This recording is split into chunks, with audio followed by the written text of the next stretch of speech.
مساء الخير حبايبي، شلونكم؟ اليوم جايكم بحزورة، خلي نشوف شلون راح تلقفوها لو ما تلقفوها. خلي اول مرة اكل حتى اكل لي لقمة وانطيكم الحزورة. شنو رايك ام سيف؟ حلو. يعني لهم حزورة، اي ليش لا؟ اي هسه بس خلي اسوي لي لفة غير اختبرهم وبعدين نعطيهم الحزورة. اي هذا اليوم لك لفة، طبعا لفة الكباب. اليوم كباب ومسيف مسوي عيني كباب اي اكو اطيب من الكباب. اي كباب. طيب لا ما حط له طماطة، كثر من البصل، كثر الطماطم والبصل، كثر البصل، البصل المشوي. مسيف نحط شوية كرفوسي. الله الله. اي كرفوس.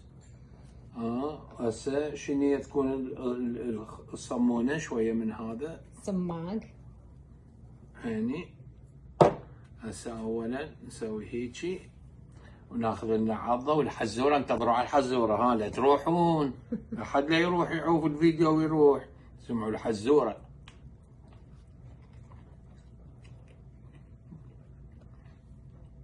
يا عيني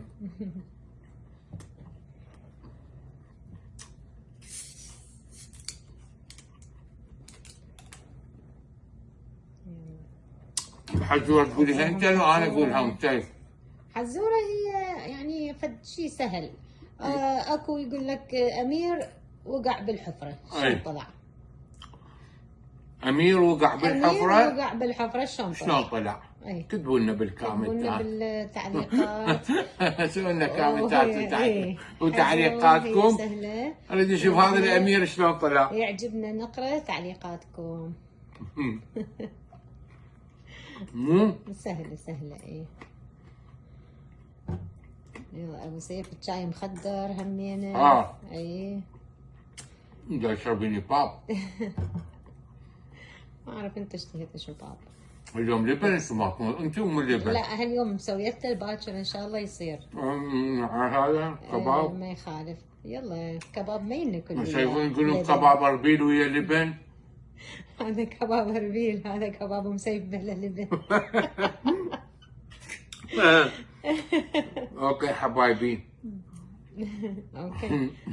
الامير شلون وقع؟ شلون طلع منها؟ شلون طلع من الحفرة؟ كتبوا لنا حبايبي. نحبكم هواية ونشوفكم فيديو جديد واكلة جديدة من ايد منو؟ ام سيف. مع السلامة. اقطع حبايبي.